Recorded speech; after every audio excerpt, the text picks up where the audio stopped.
안녕하십니까.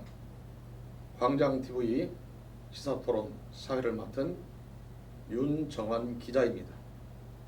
오늘은 한국교회 내 분쟁의 문제를 조명해 보면서 분쟁의 원인과 그 분쟁의 해결 방법이 무엇인가를 한국교회 교회법 전문가이신 종교법학회 박사님들을 모시고 오늘 토론을 시작하겠습니다. 먼저 오늘 토론에 함께해 주실 패널을 소개하겠습니다. 교회법 법학 박사이시고 새소망교회 담임 목사이신 유장춘 박사님 소개합니다. 반갑습니다. 안녕하세요. 교회법 법학 박사이시고 종교법학회 황규학 박사님을 소개합니다. 안녕하세요. 오늘날 한국교회를 향해서 이런 말들을 합니다. 교회마다 예배는 풍년인데 삶이 빈약하다. 예배는 요란한데 삶이 천박하다. 예배는 고상한데 욕심을 못 버린다. 수십 년을 예배해도 목사와 교인의 삶이 별로 변하지 않는다. 직위와 감투는 좋아하는데 사람이 달라지지 않는다. 이런 교회 모습을 보면서 일반 사회에서는 교회 모순을 비판하는 언어로 어떤 이들은 개신교를 개덕교라고 성토하며 부르기도 합니다. 이런 말들을 들으면 왠지 기분이 썩 좋지 않지요.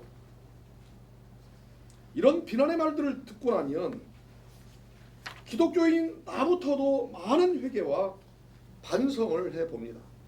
영남신대 목회윤리연구소 김승우 교수는 한국교회 분쟁의 상당수는 목사와 장로 간의 지속적인 갈등 관계에서 유발된다고 말하며 결국 목사와 장로의 갈등은 당사자뿐만이 아니라 해당 교회의 모든 교인들과 지역사회 그리고 한국교회 전체에 엄청난 피해를 준다고 지적한 바 있습니다.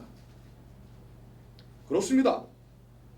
지금 한국교회는 교회 내 분쟁과 갈등의 문제를 교회 지도자들이 스스로 해결할 수 있는 가정의 능력의 상실로 인하여 어려움을 겪고 있는 것이 사실입니다. 최근 몇 년간 한국교회 장자교단이라고 불려지는 대한예수교 장로의 합동측 총회를 취재하면서 하나님의 공의는 사라졌고 서로 간의 불법과 분쟁으로 인하여 서로 간의 상처로 얼룩진 모습을 보면서 한국교회 목사, 장로를 포함한 지도자들 스스로가 해결할 수 있는 그러한 자존 능력의 상실감으로 인하여 오히려 전도를 가로막고 하나님의 영광을 가리고 있지는 아니한지 우리 스스로 자문해 보아야 합니다. 물론 그러함에도 불구하고 한 영혼을 위해서 불철주야 눈물을 뿌리며 기도하며 참 목회를 잘하고 계시는 목회자님들도 많이 계신 것도 사실입니다. 그렇지만 이 시간에 광장TV 시사토론에서는 최근 한국교회의 안타까운 분쟁 소식을 접하면서 교회 분쟁의 원인과 교회 분쟁의 해결 방법은 무엇인가를 토론을 통해서 살펴보면서 문제 해결 방법을 모색해 보고자 합니다. 그럼 유장춘 박사님께 먼저 질문을 드리겠습니다. 유 박사님, 예. 교회 분쟁의 사례를 먼저 말씀해 주시겠습니까?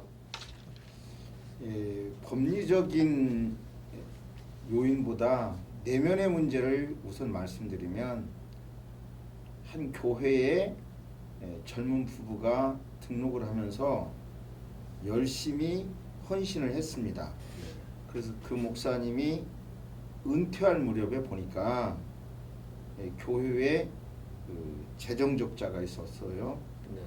근데 이 장로님 부부는 그 약 7천만 원 정도의 돈을 자기가 인수해서 적금으로 갚고, 그래서 교회는 부채가 없이 목사님 은퇴하도록 했고, 네. 당신들의 승용차도 없을 때 승용차를 새 차를 뽑아서 은퇴 후에 사용하라고 배려했습니다. 네. 전형적으로 헌신하는, 모든 걸 바쳐 헌신하는 교인의 모델이라고 저는 생각됐고요. 네. 그 다음에 이제 새로운 후임 목사님을 모시고 열심히 여전히 충성했어요. 주변의 모든 사람의 이야기를 제가 들어보니까, 그런데 이제 자연 녹지를 사서 다시 교회를 아주 아담하고 우람하면서도 멋있게 새 건축을 합니다. 근데 자연 녹지에 그 장로님이 거의 전적으로 본인이 최초에 헌금하고 공장을 담보해가지고 교회를 건축을 했어요. 그리고 교회가 잘 운영이 됩니다. 그러나 교회 건축하면서 융자금이 약 8억 정도가 있었는데, 그 8억을 갚아야 되니까 장로님 측에서는 아마 이제 제 리서치가 틀렸는지는 몰라도 목사님 이런 것 좀 총괄하시지 않으면 안 돼요? 이런 이야기를 최소한 몇 차례 한 것 같습니다. 그것이 갈등의 요인이라고 저는 분석을 했고요. 네. 그러면서 나타난 현상이 이제 교회 내에 그 장로님이, 참 여기서 입에 담기도 어려운데요, 친조카와 불륜관계에 있다. 그리고 건축하면서 1억을 횡령했다는 말이 교회에 전파되기 시작합니다. 그러면서 장로님의 인격이 그 시골 지역에서 아주 밑바닥에 떨어지고 교인들에게서도 신망을 잃을 수밖에 없지 않겠습니까? 근데 이것이 이제 국가법에서 그 불륜관계는 오히려 목사가 잘못 말했다 해갖고 100만 원 벌금을 처했고요. 그래서 그것은 확정이 됐습니다. 그리고 횡령에 대해서도 이제 형사 고소와 그리고 다른 사건의 민사 소송을 대법원까지 하는 사건을 통해서 제가 볼 때 100% 아니에요, 횡령이. 그런데도 그 목사님은 여전히 저에게도 횡령을 했다, 그리고 불륜관계에 있다는 것을 작년까지도 말씀하는 걸 들었어요. 그것이 이 교회의 내면의 갈등이 계속되는 원인입니다. 우리 황교학 박사님, 예. 우리 황교학 박사님도 최근에 그 교회에 취재한 걸로 좀 알고 있거든요. 예. 네. 어떻습니까, 그 교회? 그 특정 교회에 대해서 얘기하는 겁니까? 네네네. 아니면 한국 교회 일반적으로 얘기하는 겁니까? 아니, 그 교회 좀 유 박사님 예. 말씀 제가 그쪽 교회 관련해서 일단 뭐 탄원서도 좀 받고 여러 가지 사례를 조사해 본 결과 실제로 한국 교회의 전형적인 사례 중에 하나지 뭐 그렇게 특정한 것은 저는 아니라고 생각합니다. 한국 교회 분쟁을 보면 대부분이 목사와 이 장로 간의 문제고, 또 목사는 교회 내에서 자기 이니시어티브를 쥐기 위해서 장로에 대해서 단위에서나 아니면 또 당회 때나 또 자기 사람을 통해서 뭐 나쁜 소문을 내고 또 압박을 하고, 이런 것들이 굉장히 비일비재하게 나타나고 있습니다. 또 물론 또 이제 장로들에게 있어서도 목사를 내보내기 위해서 안 좋은 소문을 내고 그렇게 하는 사례도 있습니다. 최근에 예장통합의 한 교회에 의하면은 목사가 어떤 교회랑 이렇게 합치려고 이렇게 했는데, 또 장로가 목사가 교회를 팔아먹으려고 한다, 그런 이제 소문을 내니까 한 30-40명의 신도들이 전부 다 장로의 말만 듣고 이렇게 목사를 완전히 이제 나쁜 사람으로 또 매다는 그런 사례도 또 있습니다. 이게 또 이제 물론 또 목사에 있어서도 또 마이크에서 마이크 잡고 아니면 또 사적으로 장로가 이제 안 좋은 소문이 있다, 뭐 불륜이 있다, 뭐 횡령이 있다, 또 여러 가지 이제 이렇게 얘기하면 또 아무것도 모르는 신도들은 그런가 보다 하는 사례들이 하여튼 양쪽에 있어서 이렇게 발견이 되고 있습니다. 네. 예. 아 그렇군요. 네. 그러면은 우리 유장춘 박사님, 아까 지금 그 교회가 처음부터 뭐 이렇게 분쟁이 있었던 건 아니지 않습니까? 네. 처음에는 뭐 장로님이 아주 오셔가지고 잘 섬기고 교회도 분위기가 좋았었던 것 같은데 본격적으로 그러면 그 분쟁이 시작된 그 원인이 아까도 얘기는 했습니다만은 뭐 어떤 원인? 그러니까 그 원인이 제가 조사한 바로는 그 경제적인 교회 부채 부담감을 가진 장로님의 입장에서는 목사님에게 좀 자녀 학비 중에서 뭐 도시락값은 청구 좀 안 하시면 어떨까요? 이런 정도 얘기했던 것 같고요.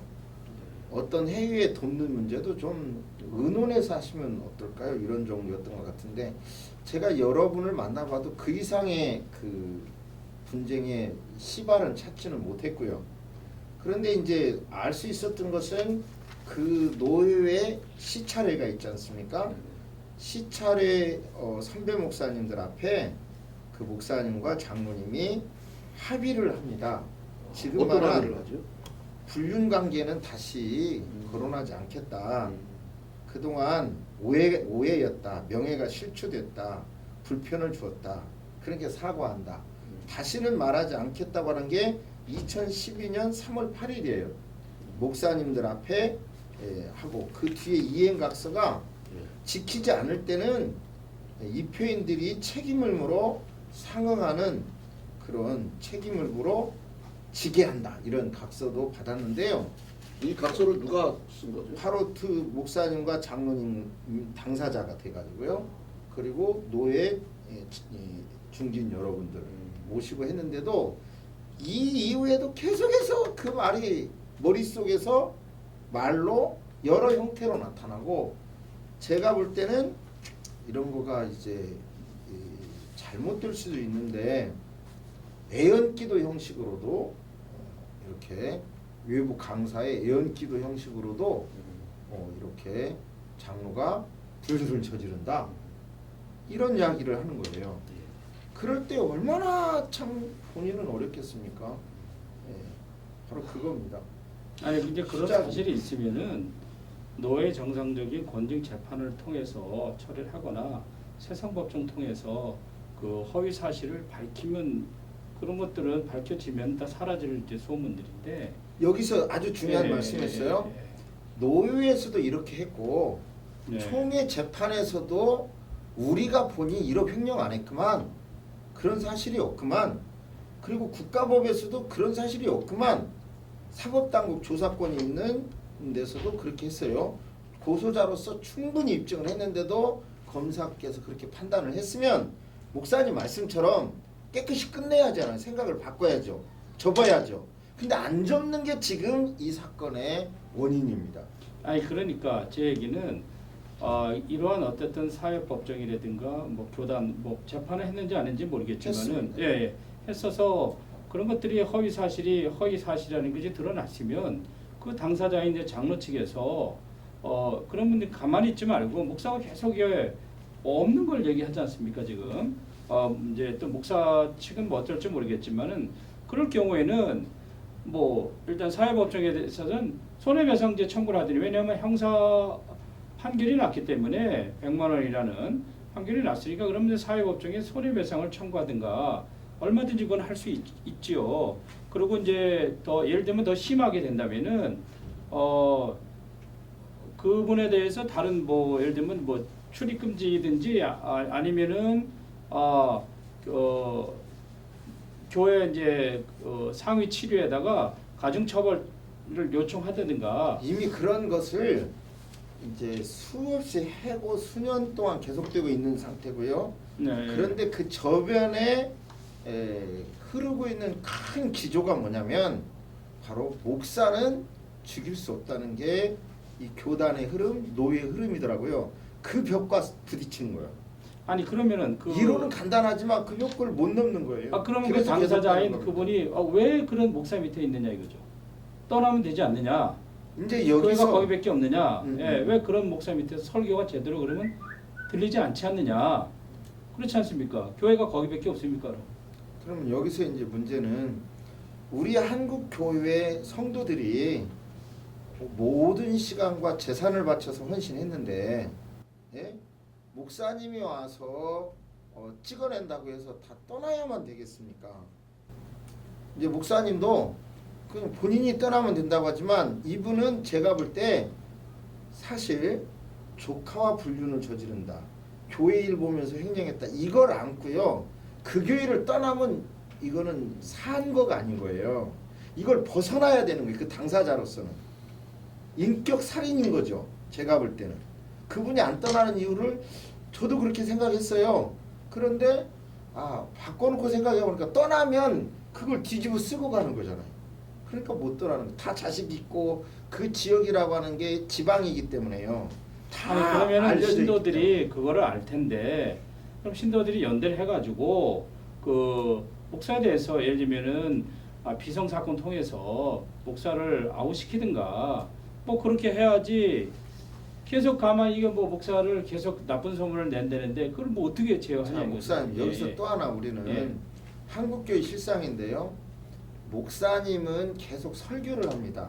마이크를 예, 잡습니다. 예, 그리고 당사자인 평신도는 항변의 기회가 없습니다. 네. 그러면 대부분의 사람은 또 마이크를 잡고 설교를 하는 목사의 말을 설득을 당하고요. 그리고 그걸 판단하려고 하지 않습니다. 그러니까 이 교회 사건을 보면 제가 판단할 때 목사님을 존중하는 교회는 남아있고요.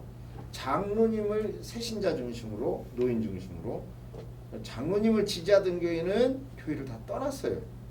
그러니까 지금 말씀한 비송 사건으로 보면 오히려 안 되죠. 안 되겠죠. 이런 상황이. 이게 지금 제가 볼 때는 이런 문제를 노회고 총회고 그냥 덮어가면요. 바로 이제 평신도들이 교회를 신뢰하지 않는다고 봐요. 큰 아주 핵이라고 봅니다. 자, 그래서 아까 네. 우리 유장춘 박사님께서 그 노회의 재판도 통과했고 어떤 그 총회의 어떤 그 결의, 그래서 총회에서 지시한 사항도 있는 걸로 제가 알고 있는데 너무 긴 사건이니까 말하자면 장로를 회복하라. 그리고 이제 또 제명한 평신도를 원상복귀해라. 그런데도 이제 그런 것도 시간을 끌고요. 그러면서 어떤 방법으로 장로에 대한 장로를 그 사이에 증언을 했어요. 예. 그래가지고 7일을 해버리면서 어떻게 하려고 하냐면 재신임 투표를 강행하려고 합니다. 이제 장을 처리하려고 그러는 거죠?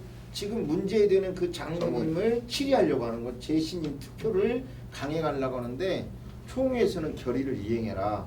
다행히 신속하게 공문을 줘서 그거가 중지가 됐죠. 총회에서는 이제 지시를 내린 거죠. 네. 그런데 지시는 받고 다시 장로가 이제 많아졌잖아요. 그러니까 장로 당의 결의로 재신임 투표를 하는 거예요. 결의를 하는 거예요. 그래서 아까 말씀한 평신도가 또 따르면 재신임 투표로서 이제 나름대로 합법으로 아웃시킬 위기에 처했었죠. 자, 그럴 때는 우리 황혁 박사님 지금 제가 봤을 때 모든 이제 법적인 거라든가 이런 것들은 그 적용하는 데 있어서 한계가 좀 있다고 생각 들고요. 그리고 이 합동측 헌법에 재신임 결의가 있습니까? 할 수 있어요. 헌법에 있습니까? 예, 하여튼 하면 헌법에 할수 있습니까, 있어요. 지금? 예, 할 수 있습니다. 뭐 예를 들면 예당 통합 같은 경우 시무 사임 권고까지는 권고 사임은 이제 하는데 이게 아웃시키는 거 재판을 통하지 않고서 아웃시키는 것은 좀 굉장히 불가능한데 지금 합동측 교단에서는 그런 재판 없이 제 신도들의 재신임 투표만으로 아웃시킬 수 있는 사실 정확하게 조항이 보셨는데요. 있는지. 권징 재판 없이 하는 모든 것은 국가법에 갖고 가면 그거가 무효가 되지요. 총회 판결 그거하고 또 어떤 것을 좀 더 형사 처벌, 민사 재판 말하자면 목사 지지 측에서 장로에게 횡령을 했다 이렇게 고소한 것은 혐의 없음으로 끝났고요. 예. 그 다음에 이게 사실이 아니라는 거죠. 그 다음에 장로 측에서 아까 명예훼손 그 부분은 100만 원으로 확정됐고요. 목사가 횡령을 했고 명예훼손했던 이런 것은 길게 가다가 벌금형에 처했다가 이제 선고유예 상태입니다. 현재. 그러니까 목사는 국가법에 분명히 범죄가 있죠. 아니 지금 이제 그 제가 조금 거기에 대해서 다른 의견을 말하면은 국가법에 범죄가 있다 할지라도 그거는 이제 목사는 어쨌든 교단 소속이기 때문에 교단에서 그 어떤 권직 처벌이 과연 있었느냐. 그 예를 들면 그 지난번에 예장통합교단에서 어떤 처벌이 나왔냐면 분명히 국가법에서는 이 사람이 횡령이 없다. 한 2명의 목사가 횡령이 없다. 그래서 이제 불기소 처분이 나왔습니다. 근데 다시 이제 자료를 다 검토해 보니까 총회 재판국이 이건 우리가 봤을 때는 얼마든지 횡령이 있는데 왜 횡령이 없다고 한 국가법이 잘못됐다. 근데 우리는 목사에 대해서 우리가 배타적 권한을 갖고 우리가 저 목사는 하자가 있다. 이렇게 해서 횡령죄가 인정된다. 이래서 권징 처벌을 내린 사례가 있거든요.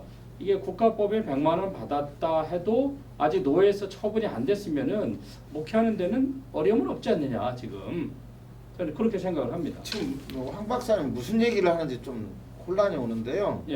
지금 요약을 하면 국가법을 교회가 따를 필요는 없다는 말씀인 것 같고 따를 수도 있고 안 따를 수도 있다는 얘기죠. 그런데 이 경우는 이제 우리 이 100일의 총회에서도 국가로부터 벌금형이나 처벌을 받았을 경우 어떻게 할 거냐에 대한 헌의안이 있었는데 결국은 받아들이지 않았어요. 그 이유는 교회 건축이라든지 이런 걸로 얼마든지 벌금을 받잖아요.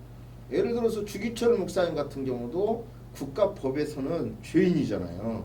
그죠?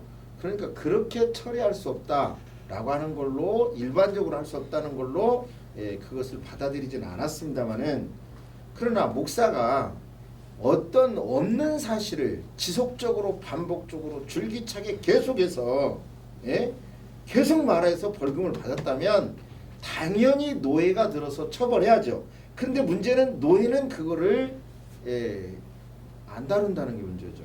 교회법적으로 처벌받은 사실이 없는데 그래서 이거는 법적으로는 하자는 없지 않느냐, 윤리적 하자는 있는데 좀 이 문제인 것 같아요. 일반 사회에서도 보면은 어떤 형사건이라든지 어떤 그 범죄 사실에 대해서 벌금을 받게 되면 아까 이제 말씀하셨듯이 100만 원 정도 받았다고 하는데 100만 원이면은 일반 사회에서도 국회의원이라든지 그런 어떤 벌금 받으면 아웃되거든요. 어떤 좀 합동측이니까 합동측 아까 말씀드린 대로 총회 결의가 국가법으로부터 이런 처벌을 받으면 징계하자는 게 있었지만 목사 사유에서 건축하다가 벌금도 받는다든지 이런 경우를 들어서 안 받아들였죠. 그런데 여기서 이제는 우리 한국 교회를 위해서 다른 것이 아니라 그 교회의 중진을 목사가 지속적으로 자꾸 없는 사실을 그것도 수년 동안 반복적으로 한다면 이건 우리가 한국 교회를 지키기 위해서 노예나 총회는 심각하게 다뤄야 할 문제입니다. 그러니까 두 가지로 하나는 형사 처벌이 나왔으니까 이제 손해배상 이제 소송 청구를 하고 또 하나는 그리고 또 다른 하나는 교단의 그 상회 치례의 명령이나 결정을 지키지 않으니까 그럼 다시 상회에다가 고소고발하는 형태가 있지 않나. 그래서 이거는 노예와 얼마든지 사회법에서 다룰 수 있는 사건이다 생각하죠. 지금 이제 우리 황 박사님은 한국 교회의 상황을 전혀 감안 안 하시고 하늘에서 금방 강림하신 입장에서 원리만 말씀하는 것 같고요. 예, 예, 예. 지금의 우리 한국 교회 문제는 이제 보면 상황마다 다르겠지만 그럼에도 불구하고 목사님은 살려야 된다는 게 너무 강한 거예요. 그런 벽에 부딪혀 이런 걸 몰라서가 아니라 해보면 그 벽에 딱 부딪히는 거예요. 여기 지금 그 분쟁 그 교회에 목사님께서 서수원노회에 처음에 소속돼 있었나요? 자, 그러니까 이제 이명에 관해서 예, 이명에 여쭤보고 관해서. 싶습니다. 예. 이번 총회에서 2016년 8월 25일 날 그 소속 노회에 이런 공문이 나옵니다. 아무개 교회의 그 장로 임직 절차와 그리고 그 담임 목사의 이명 서류에 하자가 있다는 이의를 제기하므로 총회 임원회 소위원회에서 사실을 확인한 바 귀노위에서는 절차상의 하자를 총회 헌법대로 보완하여 주시기를 바랍니다라고 지시했어요. 그래서 이제 정보공개 청구를 해서 그 목사님이 답변한 자료를 입수했어요. 그래서 지금 황 박사님께 드린 내용입니다. 그럼 황 박사님이 그 이명 절차에 대한 그 담임 목사님의 그 해명을 한번 말씀해 주십시오. 예, 여기서 이렇게 답변서를 그 목사님에 대한 답변서를 보면은 쉽게 얘기하면은 자기는 노예 신청했고 그 노예에서 노예끼리 임명하는 거기 때문에 뭐 거기 서기 부목사가 뭐 개인적으로 했든 어쨌든 그건 노예의 규책 사유지 자기의 문제는 아니다 이렇게 얘기하고 있습니다. 이제 그게 문제는요. 네. 그분이 한 암흑의 노예에 이명을 갖다가 반려했어요. 여기다 본인이 쓰고 있는데 네. 그런데 그 당시 그 노예 서기는 왜 반려했냐 그러니까 2단 10월자이고 해벌받은 사실이 명확하지 않아서 돌려보냈다 그래요. 네. 그런데 그 노예 그 당시 정기회의에 뭐라고 나냐면 이명 청원권은 해벌과 동시에 허락하심이 가한 줄로 알고 이렇게 통과했다고 증거를 줬어요. 그러나 법을 알면 이번 101회 총회에서 해벌자에 대해서는 10월자에 대해서는 재판이나 우리 총회 헌법에요. 재판이나 소위원회에서 확인하고 공유해서 회개한 다음에 하도록 되어 있어요.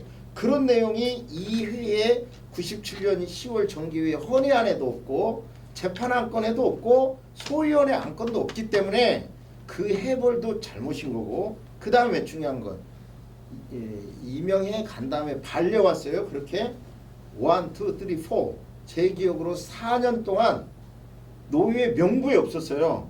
그런데 그거 지금 현재 그런데 이분은 이 답변서에 보니까 노예 명부에 없는 것은 권징조례 11장 109조 환부하면 이명서를 본노예와 환부하면 노예는 이 사건을 회록에 기입하고 그 회원권을 여전히 지속한다고 돼 있고 그 노예는 보관한다고 기록하고 있어요. 그렇다면 생각해 보세요.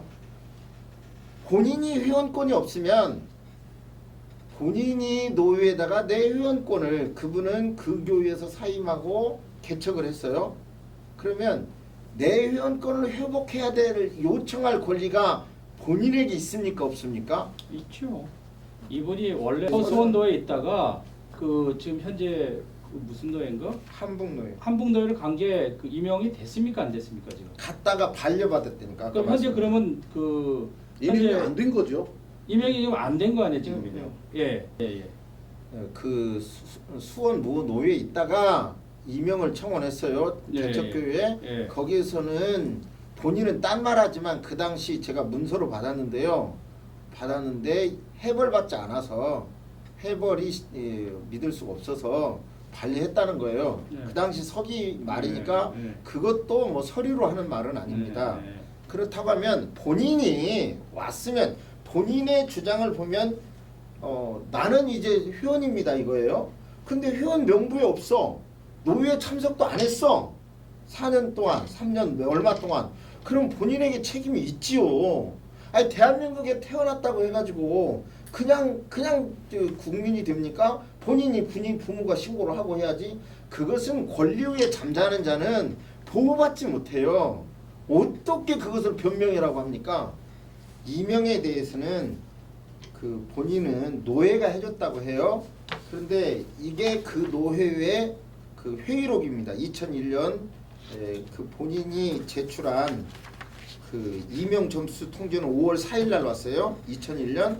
근데 2001년 바로 5월 10일 날 임원회를 하게 되는데 그 목사의 이명 이것건은 불법이므로 그 노회에 반환 청구하기로 하고 그 서류를 발송한 그 당시 부서기에게는 책임지고 다음 회기에 사과시키게 하기로 이 회의록에 있어요. 아, 그럼 노예 지금 이게 예, 회원이네요? 5월 10일. 그 다음에 5월 31일 날 다시 불법 문서를 거기에 대하여 사과를 받고 또 차후에 그 담임 목사에게도 사과를 받기로 하다고 임원회 회의록이 있고 그 다음에 그러자 현재 소속된 노회에서 답변서를 보내고 이 사건이 종결됐어요.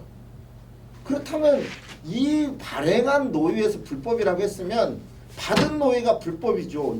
이걸로 내 이거 서류가 완벽하다고 할 수가 없죠. 적어도 우리가 법을 안다면 무효를 아무리 추인해봐야 무효죠. 무효인 거예요 이게. 어떤 근거가 합법적인 이거 서류라고 할 수 그러니까 있습니까? 그건 노회된 노회로부터 하는 거기 때문에 이건 노회가 알아서 하는 거지 내 개인 회원이 알아서 할 문제는 아니다. 이것도 예. 잘 보세요. 예. 내가 노회 회의록에도 없는 노회 명부에도 없는데 청원을 했단 말이에요. 지인 관계로. 아니 그래도 어쨌든 그러면 그것을 노회가 인정해주고 있으니까. 아니라니까요. 거기서 다른 게 그 자기의 담임 목사였던 분이 마침 그때 부석이었어요. 그래서 그 사람이 노회장 직인 찍어서 보냈는데 자 보세요. 그러면 이게 똑같이 나왔는데 우리 황 박사님은 서울대를 나오셨는데 나는 서울대를 안 나왔어요. 내가 위조를 해가지고 서울대 졸업장을 찢었어. 그러면 내가 처음에 제출했으면 나는 서울대 졸업생이 되는 겁니까? 아니잖아요. 그거는 아무리 100개 갖다 놔봐야 불법, 잘못된 서류죠. 잘못된 서류에서 뭐를 입증하는 겁니까? 노예가 책임지나요? 그 노예가 불법이라고 이렇게 말씀하고 있는데 어떻게 그걸 합법이라고 무슨 근거로 할 수 있어요? 아니 그러면은 제 말은 자 이런 불법이 발견됐으면은 이 목사가 적법하게 산일이 교회에 오는 것 자체가 그 불법이거든요. 그러면 법원을 통해서나 이게 여기에 대해서 불법이니까 그 무효 확인을 해달라. 뭐 이런 식의 소가 가능하지 이제 않겠습니까? 또 하나 이제 황 박사랑 저의 전공인데 참 이 절차상의 문제, 권징의 문제 이런 걸 가지고 국가법원에 갔을 때 참 국가법원이 참 이렇게 교회 입장을 안 들어주는 사례가 너무 강하기 아니, 때문에 원래 교리의 문제는 안 두려운 거예요. 들어주는데 재판이나 교리의 문제, 권징의 문제는 안 그렇죠. 들어주는데 절차의 문제는 얼마든지 국가법에서 또 그거는 이제 재판 대상을 그래서 삼으니까 최대한 그래도 이 장로님 입장에서는 노회 종교 내부에서 문제를 풀어가 보려고 했고요. 더 이야기의 핵심은 진심으로 그 아까 말씀한 그 두 사건요, 횡령과 불륜 사건 사과하고 받아들이면 그냥 목회 열심히 하려는 교회 충성하려는 마음이 여전히 있었던 거예요. 그러니까 국가법까지는 안 가고 그러나 자기의 어떤 면의 인격 살인에서는 벗어나 보고 싶은 거죠. 그런데 이제 마지막이 안 되면 거기까지 갈 수밖에 없죠. 또 아니 그러니까 이게 이제 얘기가 들어보니까 이제 가만히 있으면 계속 이제 불이익을 당하니까 목사가 이제 문제가 있잖아요. 계속 그 없는 걸 계속 지금 이제 한국의 문제도 그것뿐만 아니죠. 이게 없는 사실을 갖고 계속 이제 주입한다는 거 아니에요 지금요. 이거는 뭐 당사자만 그런 게 아니라 한국 교회도 그런 거고 그러면 그걸 법적인 그 자, 저 목사님 할 수밖에 없지 않느냐 이제 이거죠. 알겠고 그건 예. 알겠고 이제 저 네. 그런 자, 네. 조언 가능하고 감사하고요. 네. 그거에 대하여 시효 문제를 이 목사님이 그래 얘기를 해요. 자, 제가 예, 현 예. 박사님께 한 예, 가지 예. 좀 질문을 좀 드려볼게요. 예, 예. 지금 현재 제가 알기로는 저희 노예도 마찬가지고 회원 그 노예 회원 명부상 예. 회원이 아니었을 경우에 예. 그러면 노예 소속원입니까 아닙니까? 소속은 아니죠. 아니죠. 아니죠. 네. 우리 헌법에는 노회장도 위원회도 서기도 이거 할 수 없다. 노예만이 할 수 있다라고 명시적으로 돼 있고 그 목사님도 글로 그렇게 말해요. 그런데 이것이 그 당시 부서기가 했다. 노예 해석은 불법이다. 반려해달라고 했는데 안 간 상태로 그냥 숨기고 있었던 거예요. 다 쉬쉬하고 숨기고 있었어요. 그랬다가 제가 이 사건에 개입을 하면서 파다 보니까 이런 문제가 나온 거고 그 목사님의 입장에서는 그래도 15년 전 사건인데 시효가 지나지 않았냐. 그런데 여기서 우리는 이런 문제는 종교 우리 법을 따라야죠. 우리 법은 뭐라고 돼 있냐면 교회에 중대한 영향을 미치게 할 범행은 시효가 없다고 돼 있어요. 한글도 제대로 이해를 못하고 있는 거예요. 지금 이렇게 해석하는 거는. 물론 국가법에서야 시효가 있어야죠. 범죄자도 살아야 되니까. 그러나 우리 현행법은 이렇게 돼 있어요. 그러니까 이것은 시효에 절대로 해당되지 않아요. 총회에서는 헌법대로 총회법대로 하라. 이번에 또 하라. 100번 101회에도 시효에 대해서 없다. 이 헌법대로 다시 결해왔고요. 아까 이단 해벌에 대해서도 이 노예 헌의 안도 없고 재판 안건도 없고 회원이 아니니까 아무것도 없는데 여기에서 갑자기 이렇게 해벌했다. 해벌과 동시에 허락하시면 가한 줄로 이 한마디는 이 헌법에 안 맞단 말이에요. 여기에 안 맞다는 말이고 그러니까 이게 지금 그렇기 합동축 때문에, 총회 헌법이죠. 헌법에 안 맞고 이번 101회 총회에서도 공개적으로 확인해야 된다고 돼 있고요. 본인이 예. 그러니까 이단 해벌도 제가 볼 때는 이런 식으로 적당하게 넘어가려고 하면 이 교단이 무너진다고 나는 위기를 봐요. 마지막으로 하나 더 여기서 장로 증언의 문제인데요. 그 해골은 그 이제 권징 사항에 나와 있는 또 첫 번째 근신 6개월은 일단은 이거는 근신이라는 말 자체가 없다. 권징 사유에 이게 책벌이 아니다. 그냥 결의로서 한 거고 또 하나는 총회 끝난 것 그 결의가 노예 결의죠.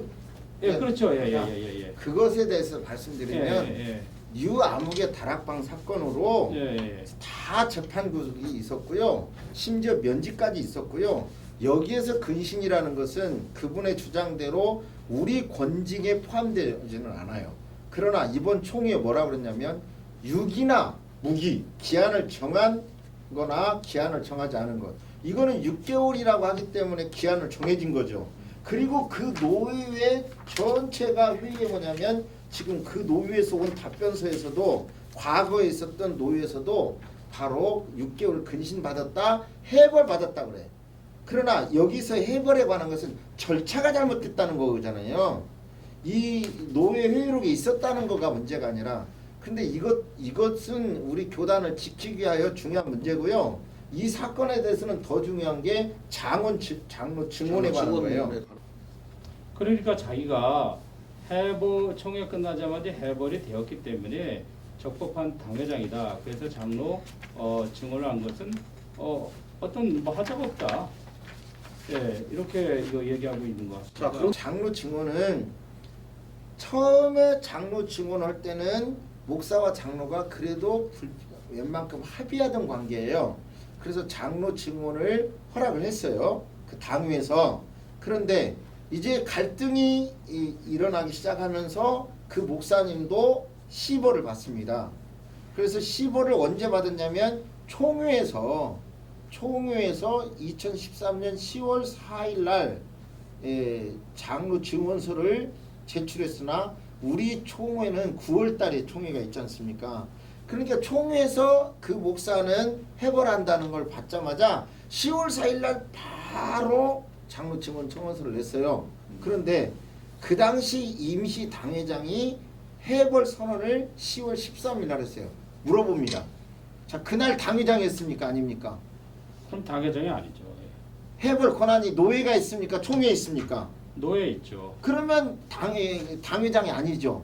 그렇죠. 그럼 당회장이 아닌 사람이 장로 증언을 낸 거 불법입니까? 아닙니까? 불법이죠. 불법이죠. 예, 예. 아니, 법적으로 불법이죠. 이걸 어떻게 더군다나 증언 청문을 낼 때 당회장이 노위에 낼 때 당회로 하고 내야 됩니까? 안 하고 내야 됩니까? 하고 해야 되죠. 연기 신청도 당회 결의로 해야 합니까? 그렇죠. 혼자 해야 됩니까? 결의로 해야 근데 되죠. 이 목사님은 연기 신청은 담임 목사 혼자 한다라고 하는 이 혼자의 법리 해석으로 이런 엉뚱한 제가 일을 계속 봤을 하고 때 있는 거예요. 이거는 이제 단체 권한인데 특히 이제 장로교나 이제 노회 전부 다 이제 단체의 파워로서 움직여지는 이제 교파인데 지금 개인의 퍼스널 파워로서 계속 이게 하다 보니까 이게 지금 문제가 이렇게 나오는 것 같은데 이제 문제는 뭐냐면은 여기서 어쨌든 노회에서 그냥 침묵하고 있었고 그냥 유야무야 그냥 한 상태에 있었고 그러니까 나는 이쪽 노회 회원이다. 그러니까 이런 불법이 계속 쌓게 되는 거더라고 보니까. 예, 당회도 침묵하니까 이제 자기 마음대로 하고. 예, 그러니까 뭐 장로 나쁜 소문 내는 것도 자기가 알아서 하는 거야. 내가 목사인데 그냥 개인 파워를 중시하다 보니까 밑에 사람들 한두 명 이렇게 나쁜 소문 내고 이런 것들은 이게 하나님의 어떤 예언자로서 이렇게 하시는 것 같아요. 내가 보니까. 자 예. 그러면은 저기 예, 예. 반론이 있던 예, 예. 황교익 박사님은 예. 유장춘 박사님이 지금 이거 불법이다. 예, 예. 그리고 이것은 어떻게 보면은 자격이 없다. 예, 예. 그렇게 말씀하시고 있는 거죠. 아니, 이거도 잘못됐으니까 원인이 무효죠.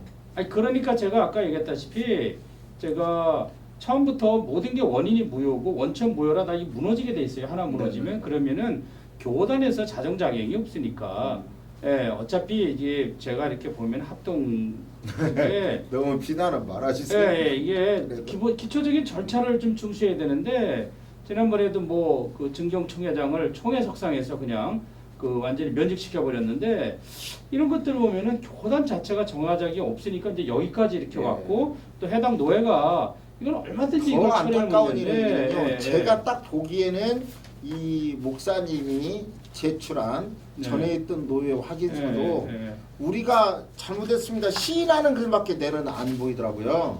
그런데 이거를 가지고 총회에서 지시를 했다니까 이거 잘하라고 위법이라고 그랬더니 이거는 헌의부에서요 안건으로 상정 안 하겠다고 기각했다는 소리를 듣고 이렇게 한국 교회가 노회가 법질서 자체를 안 지키려고 하다가는 하나님이 버리기 전에 사람으로부터 버림받는다는 위기를 느낀다는 아니 거죠. 어차피 한국 교회는 사면 선포되고 또 그 며칠 있다가 또 처리하는데 제가 이게 한국 교회 자정자경이 없는 거죠. 지금 예, 예, 중요한 게 예, 지금 우리 유장춘 박사님은 예, 예, 이거 불법이고 원천적으로 잘못됐다 예. 이렇게 지금 얘기하고 있는 것인데 우리 황교익 박사님 거기에 대해서 아니 불법이라고 제가 아까 인정하십니까? 얘기했는데 네. 자. 그 불법이 맞단 말이에요. 예, 유장춘 박사들은 확신이 예, 있다. 예. 그러면 둘 중에 하나예요. 그러면 그러니까 거기에 대해서 가라앉히잖아요, 예예 원천 목사님. 무효로 해야 된다 이거죠. 그럼 목사 어쨌든 적법한 절차에 따른 노회 가입이 안 됐기 때문에 그러면 당회장도 무효고 또 당회장으로서 결의한 것도 다 무효고 다 무효네 보니까 그럼 그러니까 일단 불법이라는 거네요. 다 불법인 거죠. 지금 한 그러면은 박사님까지 예. 이만큼 토론해 보니 다 불법이잖아요. 예, 그러니까 이분의 글을 갖고도 그런 게 예, 예. 제가 볼 때는 예. 이 건을 보면서 목사를 어렵게 하려고 하는 목사다 그래갖고 참 많은 말을 들었고요. 그렇지만 제 생각은 나도 목사지만 이런 식의 잘못했으면 그러니까 내가 이렇게 남에게 인격을 그렇게 어렵게 했으면 없는 사실 했으면 나는 단순해서 그런지는 몰라. 나 잘못했습니다. 어떻게 할래? 나 이러면 되겠고요. 이 사건도 그러면 돼요. 그런데 그렇게 안 하니까 문제. 끝까지 이 사건은 사건 발생이 예. 국가에는 사건 발생 몇 년, 예. 발각 몇 년 이러잖아요. 그런데 예. 이것에 대하여 우리는 공소시효가 없고 발각은 지금 금년에 발각한 거예요. 노회나 총회나 공무만 내리면 이제 무책임하는 거예요. 총회장 바뀌면 또 끝이고 또 노회장 바뀌면 또 끝이고 그러니까 이게 그 단체 파워가 제대로 이루어지지 않고 한국에서는 개인 파워가 세다 보니까 이게 노회나 총회를 자주지하고 이 문제는 사회법에 가서 그러면 담임 목사 지위 원천 무효 소송을 해야 되지 않나 이 생각이 이제 우리 박 들죠. 박사님, 소속 노회가 네. 정말 이게 얼마나 큰 문제인가. 우리 장로교회 근간을 장로의 허락 없이 증언한 거가 하자가 없다고 계속 말하는 그 의식 구조가 나는 굉장히 문제가 있다고 보고요. 치료의 권한이 노예가 있다는 것도 인정하지 않으면서 내가 당회장이라고 말하는 것도 인정이 있고요. 이단 15를 받고 다른 데 가서 이단을 가르쳤다는 증거가 그걸 계속했다는 증거를 내가 또 확보도 했거든요. 우리 그 소위원회에서요 어떻게 했냐면 그 노예로 가서 이 교회는 임시당회장을 파송하고 가서 해벌 받고 다시 청빙을 받아서 와라 이렇게까지 했어요. 정식 절차를 밟아서 와라. 정식으로 이제라도 와라. 그런 정도 내려놓으면 장로 입장에서도 받아들여라. 예. 제도 권고했고요. 그런데 그거를 안 하려고 또 이런 식의 이야기를 계속하고 이 이야기는 이제 우리 황 박사님 얘기들 하면 예수님 재림까지 계속될 수 있는 거고 아니면 국가법에 가서 이제는 위험 부담을 안고 이제 받아야 할 입장이죠. 노회는 어떻게 이 사건을 처리해야 한다고 봅니까? 저는 당연히 서수원 노예로 가야죠. 다시 예. 여기 총회에서 지시해 준 대로? 예, 헌법대로 하려면 거기 가서 해벌도 받고 그리고 장로도 잘못된 거기 때문에 적어도 장로 한번 예수님의 이름으로 받았는데 무효하기는 그렇고 7위권만은 홀딩하면서라도 원래를 회복해야 절차를 교회가 밟아서 건강하다고 봅니다. 계속 제가 얘기하는 바 이제 똑같은데 이거는 그 단지 그 마지막 마무리 이모 목사만의 문제는 아니고 이모 목사가 노예에서 이게 무기하거나 또 이렇기 때문에 이제 자기의 어쨌든 존재감이 가능했고 또 교회에서 당회장인 것처럼 행동해서 또 이제 반대측 장로들을 또 이제 아웃을 지키는 이렇게 데미지를 주는 이런 게 됐는데 이거는 일단은 장로교단 헌법 1조 2조가 양심의 자유 또 교회의 자유니까 이제는 어떤 양심적 토대 하에서 해당 소속 노예가 그 목사에 대한 신분 정리를 일단은 분명하게 하고 또 그래야지 또 불법을 막지 않는가. 그러면서 단체의 파워를 중시해야만이 개인의 파워를 누를 수 있지 않는가. 이렇게 생각이 듭니다. 교단이 지금이라도 양심의 자유가 있으니까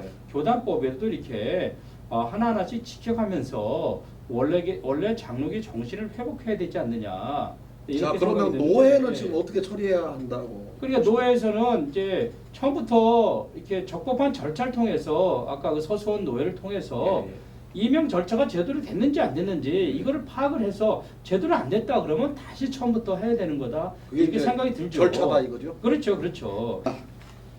너무 많은 한국교회 이 분쟁의 문제를 우리가 다 다룰 수는 없겠지만 그래도 특정 이 한 교회를 우리가 이 시간에 대상으로 해서 한국교회 지금 현재 문제가 참 이 정도로 참 안타까움이 있다라고 하는 이 사실을 우리가 다 각자 직시해 보면서 우리 광장 TV 시사 토론에서는 앞으로도 계속 그 교회의 분쟁 소식을 살펴보면서 교회 분쟁의 그 원인과 분쟁의 해결의 방법이 무엇인가를 계속해서 다음에도 토론을 계속 이어가도록 하겠습니다. 토론에 패널로 수고해 주신 우리 유장춘 박사님과 우리 황교학 박사님께 감사를 드립니다.